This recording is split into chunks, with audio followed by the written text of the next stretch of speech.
Pakistan super league 2024 का अख्ताम हो चुका है और इसमें कई ऐसे प्लेयर्स हैं जिन्होंने आउट क्लास परफॉर्मेंस दी। इस्लामाबाद यूनाइटेड पहली टीम बनी है जो कि 3 बार पीएसएल टाइटल जीतने में कामयाब रही और इस्लामाबाद ही पहली टीम थी जो 2 बार टाइटल जीतने वाली पहली टीम बनी थी। इस रिपोर्ट में हम जायज़ा लेते हैं बाबर आजम का या दीगर वो प्लेयर्स जो कि पीएसएल 2024 में अपने अपने शोबे में सबसे ऊपर रहे। और बाबर आजम जिसे घंटे का किंग कहते हैं, लगता है ऐसा है कि बाबर आजम ने अपना घंटा उन साफ़ियों को दे दिया है। अब उन साफ़ियों को या उन मुबसरीन नाम निहाद मुबसरीन को अब घंटे का मुबसर कहना चाहिए। ये घंटे के मुबसरीन हैं, इन्होंने काफ़ी अत मचाई हुई है और ऐसे ऐसे बातें करते हैं, मुंह से झाग तक निकलना शुरू करती है। लगता है ऐसा है कि ये पता नहीं क्या कैसे लोग हैं, क्रिकेट तजिया करने आए हैं या मस्करी करने आए हैं। मसगरे ज़्यादा लगते हैं। तो उन लोगों को बाबर आजम ने टिका के जवाब दिया है अपनी परफॉर्मेंस से, अपने रन से, और जिसका ये घंटा कहते हैं रिकॉर्ड का, वो पूरा घंटा लपेट कर उनके गले में डाल दिया है कि ये लो भाई घंटे के साफियों, ये मेरा रहा स्ट्राइक रेट। तो इसका हम जायज़ा लेंगे और बात करते हैं टॉप स्कोरर से।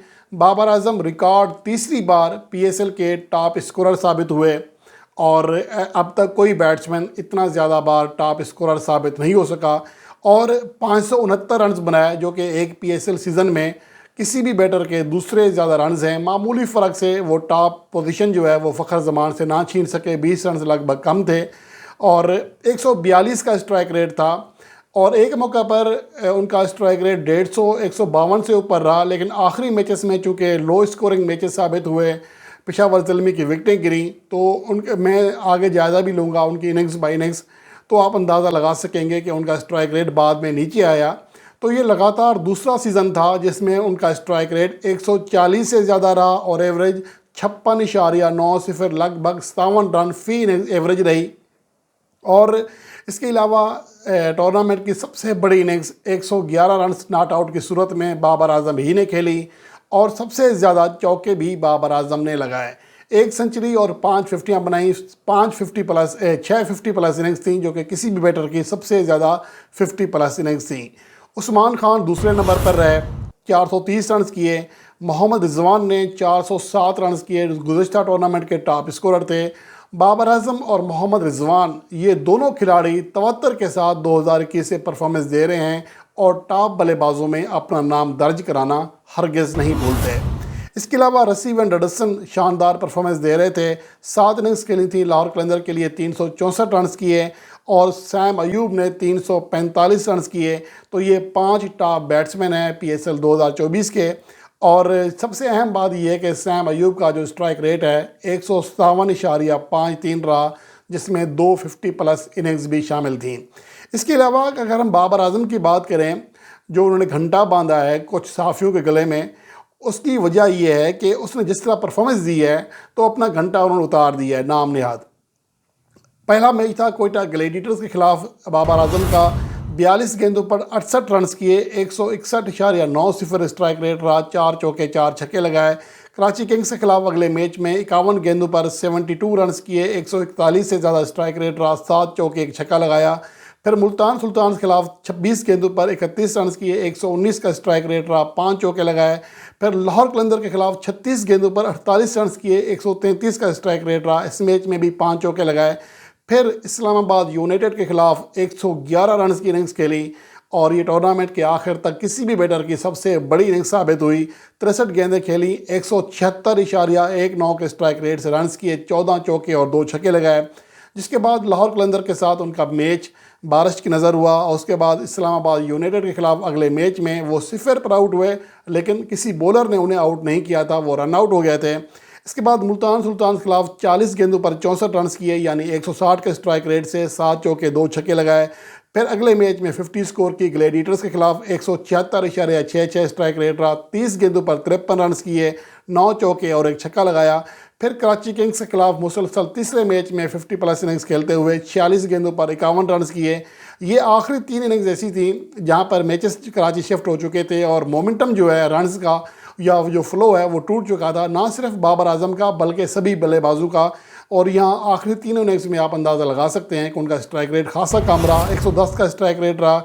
अगले मैच में 42 गेंदों पर 46 रन किए मुल्तान सुल्तान के खिलाफ, जबकि इस्लामाबाद यूनाइटेड के खिलाफ एलिमिनेटर 2 मैच में वो 22 गेंदों पर 25 रन कर सके, 113 उनका स्ट्राइक रेट रहा, 2 चौके और 1 छक्का लगाया। तो ये परफॉर्मेंस रही है बाबर आजम की PSL 2024 में। इसके अलावा जो टॉप स्कोरर थे जो बड़ी इनिंग्स खेली गई हैं, मजमूई तौर पर PSL 2024 में 4 सेंचुरियाँ बनी। बाबर आजम ने 111 रन बनाया, नॉट आउट रहा। उस्मान खान ने 2 सेंचुरियाँ की, 106 रन किए, 100 रन किए, और रसीवन डडसन ने भी सेंचुरी स्कोर की। इसके अलावा टूर्नामेंट में जिन बल्लेबाजों ने कम से कम 50 गेंदें खेली हैं, उनमें सबसे ज़्यादा जो स्ट्राइक रेट था वो इफ्तिखार अहमद का रहा, 193.28। आजम खान ने 171 के स्ट्राइक रेट से रन किए। शाहीन अफरीदी हैरान कौन तौर पर तीसरे नंबर पर है, 164 उनका स्ट्राइक रेट रहा। उस्मान खान भी 164 के स्ट्राइक रेट से रन करने में कामयाब रहे, जबकि हैदर अली ने 163 के रन के स्ट्राइक रेट से रन करके टॉप 5 बल्लेबाजों में जगह बनाई। और अगर सबसे ज़्यादा छक्के लगाने वाले प्लेयर्स की बात करें तो सैम अयूब, जिसके छक्के सब देखते हैं, दिलचस्पी से देखते हैं, वो 21 छक्के लगाकर सबसे आगे रहे। इफ्तिखार अहमद ने 17 छक्के लगाए, रसीवन डडसन ने 16 छक्के लगाए, जबकि केरोन पुलार, सऊद शकील, मोहम्मद रिजवान और शादाब खान 15-15 छक्के लगाने में कामयाब रहे। और सिर्फ 2 ही ऐसे बैट्समैन थे जो कि टूर्नामेंट में अपने चौकों की तादाद 50 से ऊपर ले जाने में कामयाब रहे, और वो थे बाबर आजम और उस्मान खान। बाबर आजम ने 63 और उस्मान खान ने 52 छक्के लगाए, जबकि तीसरा ऐसा बैट्समैन जिसने 35 चौकों की हद पार की वो कोलिन मनरो थे, जिन्होंने 36 बार गेंद को बाउंड्री लाइन की सैर कराई। इसके अलावा टूर्नामेंट में सबसे ज़्यादा विकटें लेने वाला उसामा मीर है, जो कि फाइनल मैच में अपनी टीम की शिकस्त की एक बड़ी वजह साबित हुआ। 24 विकटें हासिल की। मोहम्मद अली जो है वो 19 विकटें हासिल करके दूसरे नंबर पर है, ये उनके साथी थे, मुल्तान सुल्तान के लिए खेल रहे थे। इब्रार अहमद ने 16 विकटें हासिल की। डेविड वेले, अकील हुसैन और नसीम शाह ने 15-15 विकटें हासिल की। इसके अलावा अगर इकनॉमी रेट के लिहाज से देखा जाए तो PSL 2024 में जिन बॉलर्स ने कम से कम 100 गेंदें कराई हैं, उनमें इकनॉमी के लिहाज से जितने भी बॉलर्स हैं सभी के सभी स्पिनर्स हैं। तो इससे अंदाज़ा लगा सकते हैं कि स्पिनर्स के लिए PSL 2024 जन्नत साबित हुआ।